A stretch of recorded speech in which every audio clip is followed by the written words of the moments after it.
Prince Harry had endured distance, silence, and years of carefully controlled rejection. But nothing prepared him for the sentence delivered under the full glare of the public. King Charles had not merely declined an invitation or postponed a reunion. The monarch had formally excluded his younger son from every private royal event: family dinners, memorial gatherings, holiday retreats, and closed-door ceremonies, turning a painful family fracture into an unmistakable public decree. Before we go deeper into what this really means for the royal family, make sure to subscribe so you don't miss a single update. Charles knew the palace briefing would change the family. He authorized a public statement declaring that Harry would no longer attend any private gathering organized through the sovereign's household. That household was the team managing the king's residences and invitations. The order covered Christmas at Sandringham, summer weekends at Balmoral, memorial services, chapel visits, birthday dinners, and confidential meetings. It mattered, because those rooms were where relationships could still be repaired beyond cameras. Remove Harry from them, and the monarchy was not simply limiting access. It was removing his last private route back to the family. Harry felt the blow before he fully understood it. Seated at breakfast, he read the paragraph on his phone, then read it again. Meghan watched his face tighten as confusion hardened into humiliation. When she reached for his hand, he stood before she could touch him. "Why did he tell the world before telling me?" he asked. She had no answer, and his silence became more painful than anger. The statement carried one phrase sharper than the rest: attendance would be limited to those who maintained active trust and discretion. In plain language, the palace was saying that only relatives considered dependable and private would be welcomed behind closed doors. Harry recognized the trap immediately. Constitutional advisors, official experts who guide the monarch on lawful royal action, had reviewed the language, senior courtiers had approved it, and Charles had signed it. Reversing the decision would now require the king to admit that his judgment had failed. Charles placed a black fountain pen beside the final page at Buckingham Palace. An aide waited, then asked whether Harry had been warned. The king did not look up. He will understand when he reads it. Yet someone inside the palace already knew the announcement had not begun that morning. It had begun months earlier, inside a private gathering, when Harry crossed a boundary his father had secretly declared untouchable. To understand why a father would close every private door at once, the story must first turn to the three people carrying the deepest wounds from the decision. Behind the official language stood three men bound by blood and separated by memory. Charles saw a monarchy that could not survive another breach of trust. Harry saw a father choosing the crown over his son once again. And William stood between them, carrying the burden of a future king who knew that any private reconciliation could become tomorrow's public crisis. For each man, the exclusion meant something painfully different. Charles felt that conflict in rooms the public never entered. As sovereign, the king carried authority of the crown, meaning he was both head of state and guardian of the monarchy's private order. Yet those gatherings were not simply royal privileges. They were hours when he could speak as a father, remove ceremony, and hold a fractured family together, without every word becoming public again. Harry understood those rooms differently. To him, they carried memories of Diana, childhood Christmases, chapel walks, and evenings beside William, before duty hardened everything between them. Meghan heard him admit that official ceremonies had never mattered as much as the conversations afterward, when he once believed Charles might speak honestly. The closed doors now threatened Archie and Lilibet's connection to the British family. They knew only through distant stories and photographs. Charles sat alone with a photograph of his sons beside him. William and Harry were laughing in it, untouched by titles or suspicion. When a private secretary entered, the senior official responsible for managing the monarch's confidential affairs, the king turned the picture face down. It exposed the cost hidden beneath the announcement. William carried a different burden. He had supported firmer boundaries after deciding that confidential talks could no longer be separated from public accounts. Still, the prince resisted permanent exile. Catherine pressed that concern during a private conversation recorded in William's personal notes, warning that children should not inherit punishment created by adults. Her words sparked the first serious disagreement between the future king and Charles over how far protection should go. William entered his father's study without aids and placed the draft statement on the desk. "Does this truly have to be public?" he asked. Charles kept his eyes on the page. "Private warnings have failed," the monarch replied. The prince heard something deeper. This was not a decision born overnight. It had been forming quietly, sharpened by disappointment, and justified by one encounter no one inside the palace had forgotten. Harry did not yet know that a private memorial gathering had changed everything. Charles believed that evening proved no closed room was safe from becoming a public weapon. That encounter would become the point of no return, the night when private resentment hardened into a royal order. The exclusion did not begin with a press release, a television interview, or an angry telephone call. It began in a candlelit room after a private memorial service for Queen Elizabeth II, when the family had gathered without cameras and without prepared remarks. What happened during the next 20 minutes never reached the public. Yet inside the palace, that evening became the moment Charles stopped asking whether trust could be repaired, and began deciding how completely the doors should close. Charles requested the memorial at St. George's Chapel, a royal church where the family marks funerals and moments of national grief. Afterward, relatives entered the reception. Phones were discouraged. Staff remained outside. The king asked everyone to treat the evening as family time, not a royal engagement arranged for public duty. Grief had created something rare, a room where titles could fall away and honesty might survive. Harry attended because his father intervened. Charles believed the gathering offered one chance to speak with his younger son, without lawyers, advisors, or prepared statements. Harry accepted because memories of the Queen connected him to the family he feared losing. Neither man understood how quickly that fragile opening would collapse. William felt the danger first. During the reception, Harry challenged him over remarks made in a private discussion and produced a written account prepared immediately afterward. The prince pushed his chair back and demanded to know why a confidential exchange had been documented. Harry insisted that his memories had been questioned before, so he had written everything down to protect himself. William heard protection. He also heard preparation for battle. Charles entered as the argument sharpened. The monarch realized that notes had been taken during the memorial evening, turning his grief into controlled anger. He asked whether every family conversation must now be treated as future evidence. Harry denied planning to publish anything, but the existence of those pages changed the king's judgment. Private words no longer felt private. Harry held the papers when Charles asked him to surrender them. He folded the account, placed it inside his jacket, and called it his personal record. The king stared at him before saying, "Then this is no longer a family room." Camilla later warned Charles through a conversation recorded in the household diary that several relatives were considering avoiding future gatherings whenever Harry attended. She feared silence would fracture the family further. He feared doing nothing would destroy trust completely. Months later, those words would return when father and son faced each other again. But before the order became public, father and son would meet once more, without cameras, without courtiers, and without any remaining illusion of trust. The final meeting lasted less than half an hour, yet it carried the weight of years. Harry arrived expecting conditions, boundaries, perhaps another demand for silence. Charles arrived with a decision already drafted. Between them stood no advisors and no microphones, only a narrow table, 2 untouched glasses of water, and the unbearable knowledge that one conversation could decide whether they remained a wounded family or became 2 opposing sides forever.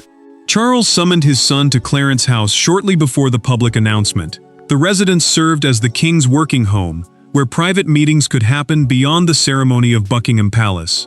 He excluded every aide so neither man could later claim that officials had altered the meaning of their words. Harry entered, believing they would negotiate future visits to Balmoral and one birthday dinner.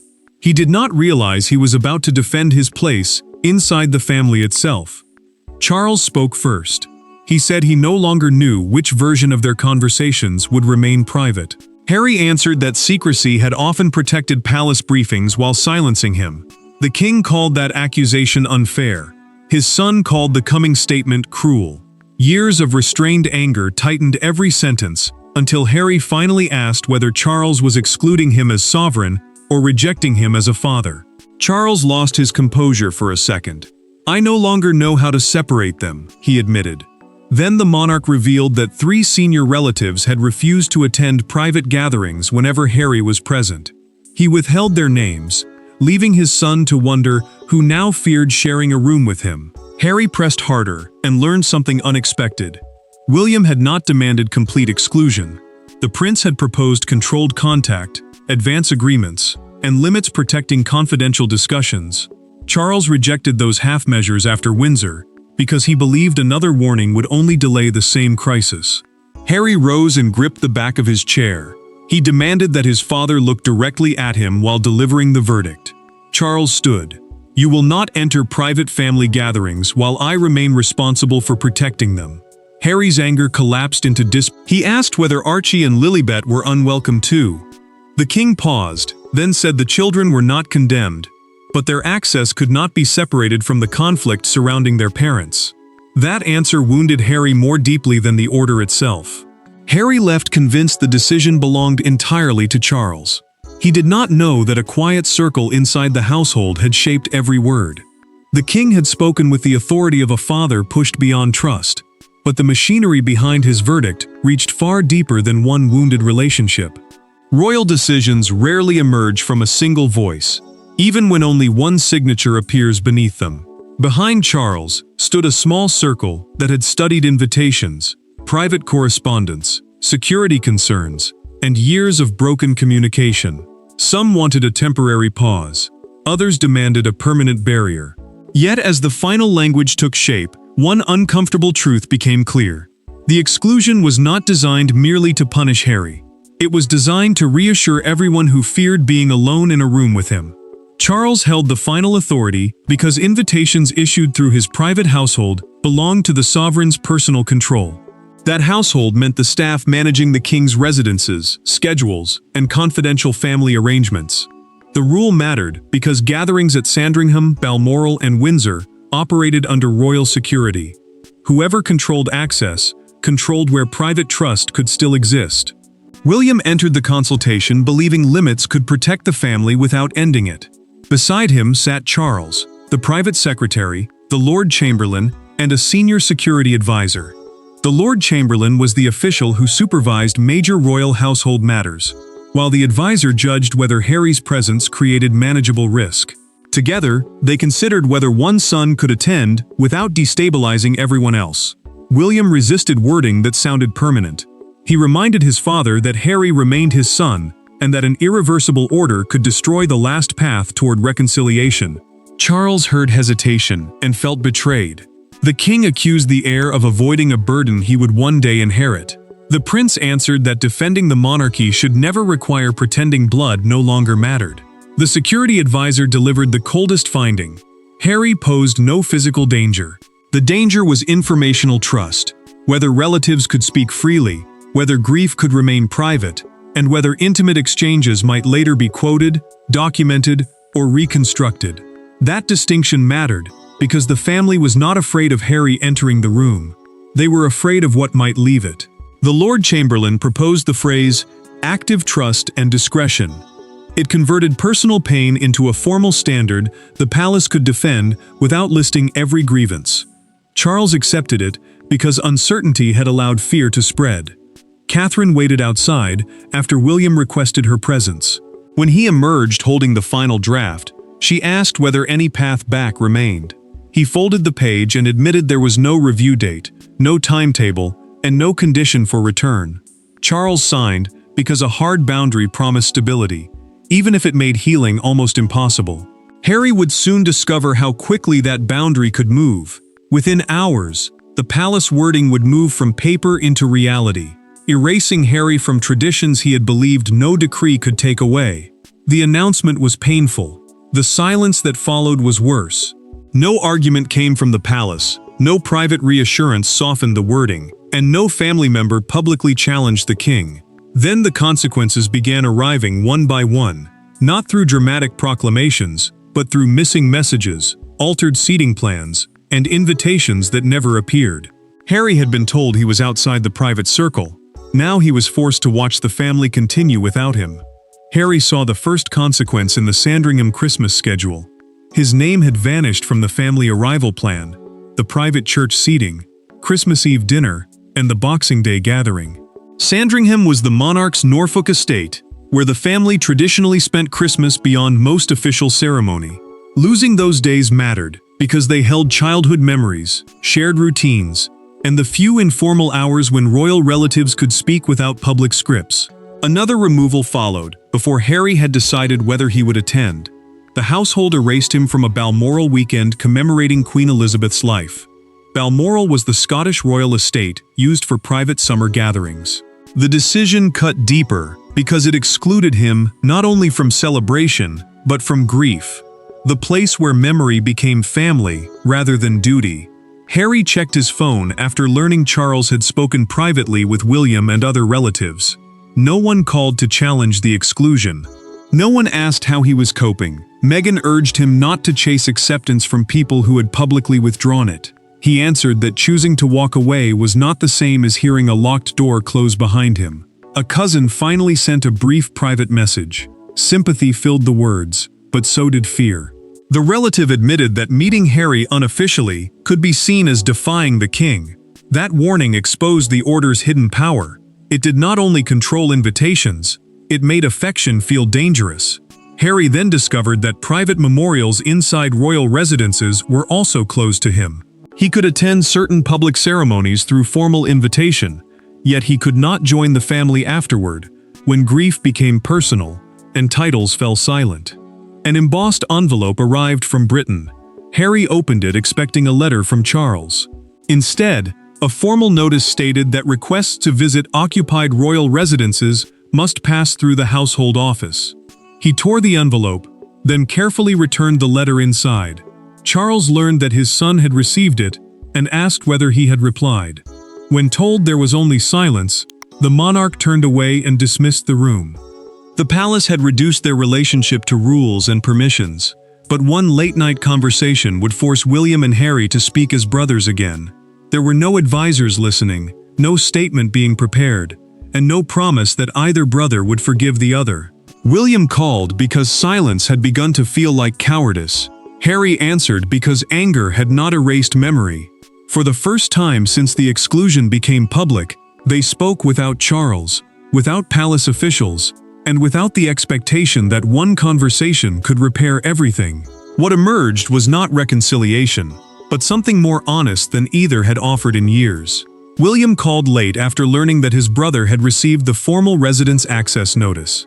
He used a private number and asked that every word remain between them. Harry almost refused. He assumed the prince had been sent to defend Charles, soften the humiliation, or repeat the palace position in a gentler voice. William stopped that suspicion immediately. He said he wanted Harry to know which parts of the decision he had supported and which parts he had fought. The prince admitted that private conversations no longer felt safe because disputed versions later reached the public. Harry answered that palace silence had stopped feeling safe long before he began keeping written accounts. Harry's anger sharpened. He accused his brother of standing beside their father, while Charles humiliated him before the world. William replied that opposing complete exclusion in private did not give him authority to overrule the sovereign, the reigning monarch with final control over the household decision. That distinction mattered because the future king had influence, but he did not yet possess his father's power. William then revealed the detail Charles had withheld. Through a documented draft preserved in his office, he had requested a 12-month review and a route allowing Harry to regain access through direct agreements. The king removed both provisions before signing. Harry went silent, realizing the punishment had been made indefinite by choice. Harry finally admitted that bringing written notes into the Windsor Memorial had been a mistake. He explained that he feared his words would be denied again, yet accepted that documenting the gathering had made genuine intimacy almost impossible. Silence stretched between them. William asked whether Harry would meet him alone on neutral ground, without aides, recording, or prepared statements. Harry closed his eyes. Not yet, but I won't say never. William promised the younger generation would never be told that exclusion proved Harry had stopped loving the family. They had not reconciled, but they no longer sounded like rival institutions. Beyond their private call, newspapers prepared their front pages. Broadcasters gathered outside Buckingham Palace, and crowds began choosing which brother they believed most. While two brothers quietly rediscovered the possibility of honesty, the world outside turned their family wound into a national spectacle. By sunrise, the exclusion no longer belonged to Charles or Harry. It belonged to broadcasters, newspapers, commentators, and crowds gathering beneath the palace railings. Some saw a king finally defending the monarchy. Others saw a father using royal authority to punish his son before the world. Yet one image captured the entire crisis more powerfully than any debate. Harry's photograph beside a headline declaring that the family's private doors had closed for good. Broadcasters broke into regular programming as the argument spread. They explained that private royal events were family gatherings controlled by the sovereign's household, not official state occasions carried out on behalf of the country. That difference mattered. Harry had not lost his constitutional position, meaning his place within the royal system remained unchanged. Yet critics argued that losing access to private grief, celebration, and family conversation carried a deeper human cost than losing any ceremonial duty. Charles's supporters said the king had acted to protect relatives who no longer trusted Harry with confidential conversations. The Duke's defenders answered that the palace had isolated a son who had repeatedly described feeling abandoned. Every side claimed protection. Every argument exposed pain. William felt that pressure during a public engagement. Reporters shouted questions about his brother as he approached the entrance. The prince paused for half a second, tightened his expression, and continued without answering. His silence protected the institution, but it also strengthened the belief that Charles had acted despite the heir's private doubts. One front page defined the morning. A major newspaper printed the closed gates of Buckingham Palace beneath the headline, "No place at the family table." By mid-morning, crowds gathered outside. Some carried messages supporting Charles. Others held signs declaring, "A son is still a son." The story darkened when a broadcaster confirmed through a documented palace briefing that the exclusion carried no scheduled review date. What had first looked like discipline now resembled indefinite estrangement. The palace then refused to deny that William had requested softer wording, creating a new conclusion. The king had chosen permanence, even after the future monarch warned against it.